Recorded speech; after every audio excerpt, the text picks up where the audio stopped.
Hey everyone, welcome back to the House of Ambu. Today we will be reviewing all three of the Avatar movies. I actually just finished them all in a week, so this is all very new to me. But I hope everyone's having a good day, and I'm gonna start off with our quote for the video.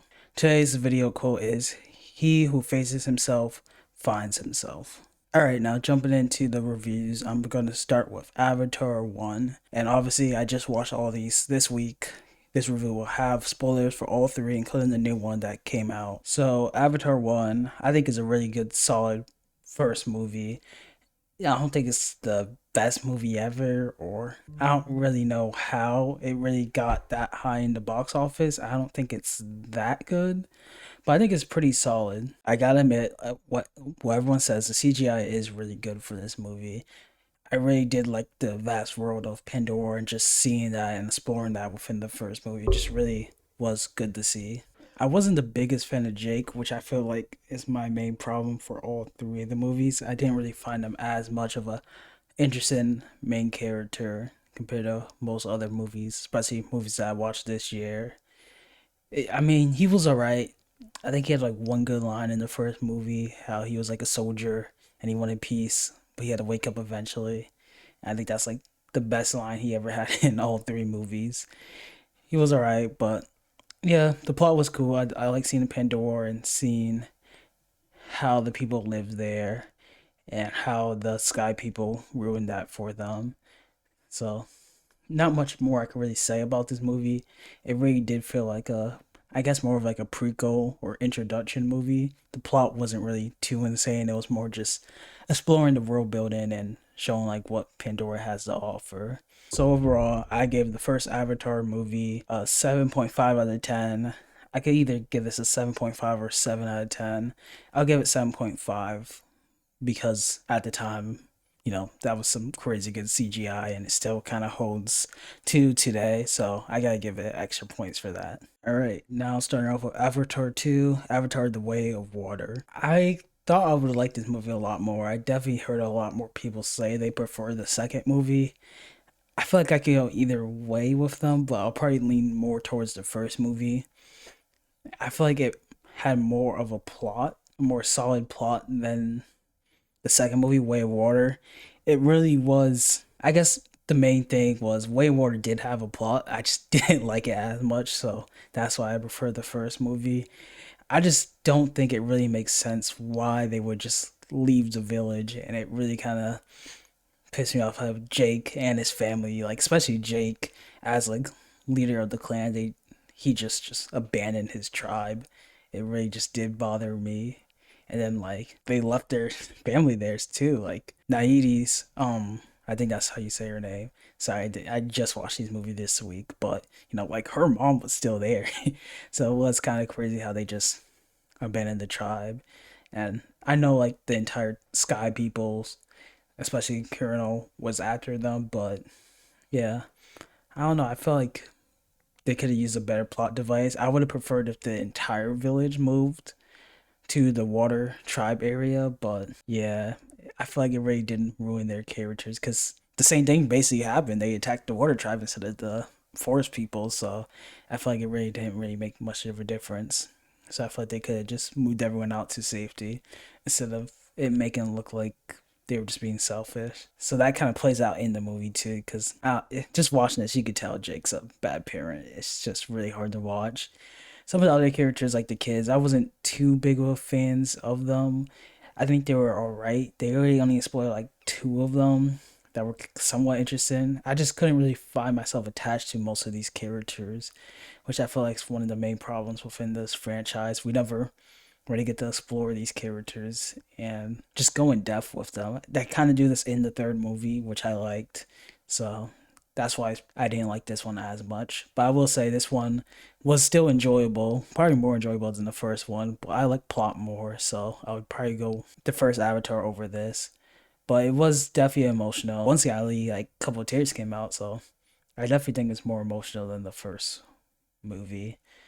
There were some scenes in the first movie that were emotional, but way more definitely emotional because you get to see those characters and explore like what they're feeling. So my rating for The Way of Water, the second Avatar movie, would be a 7 out of 10. So just a little bit below the first Avatar movie. So moving on to the third movie that just came out this weekend, Avatar Fire and Ash. I really did like this movie.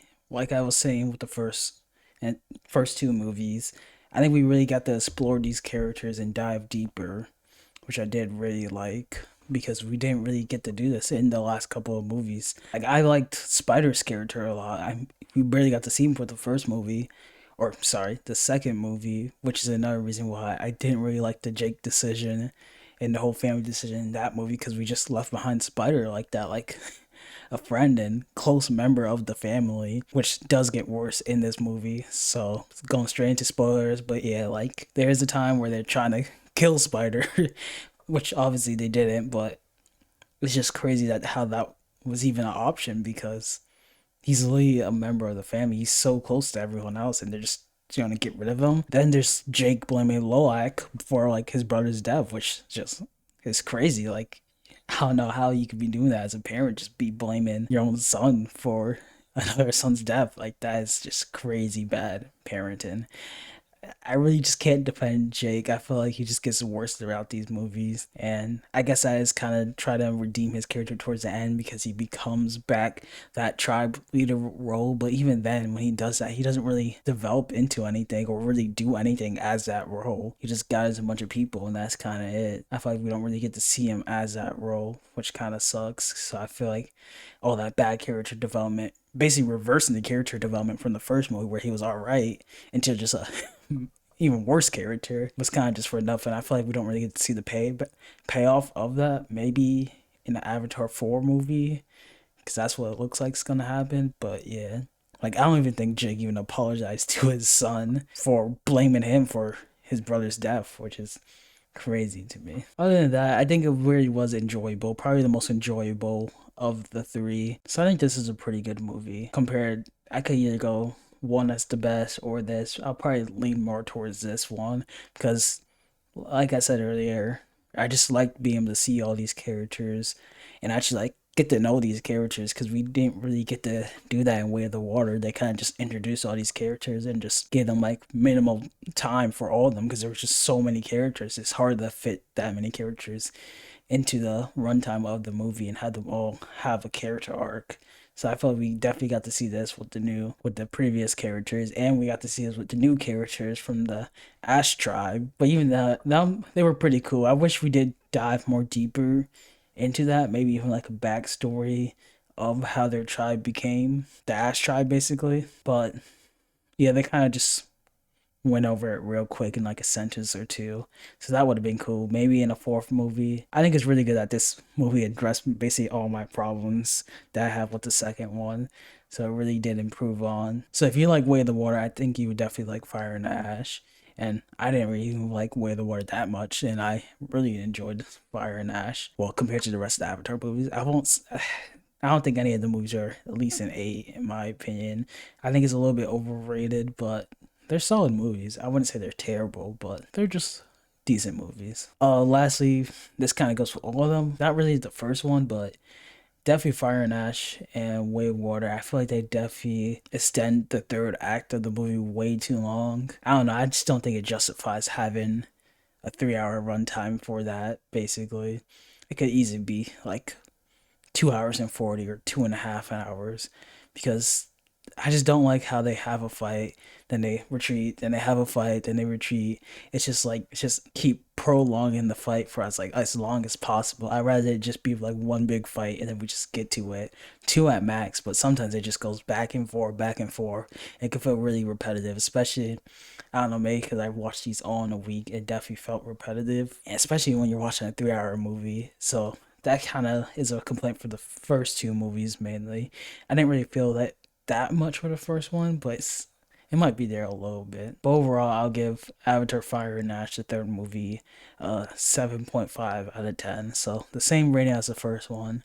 So I could go either or, but I'll probably lean more towards Fire and Ash. Okay, and that is all I have to say about these Avatar movies. I hope you guys all enjoyed the video. I basically watched all these Avatar movies in a week, so for you guys and for, of course, the Doomsday trailer, which I guess I could talk about it a bit. So spoilers alert for the Doomsday trailer, Avengers Doomsday next year. I think it's cool that they're bringing Steve Rogers back. I don't really know how it works, but I guess it just makes me more concerned for this movie. I just hope they release some footage or trailer or something just to make me feel more comfortable about this movie, because I don't know what the direction this movie's going in at all. So we really got to see, and yeah, I just wish they released a longer trailer.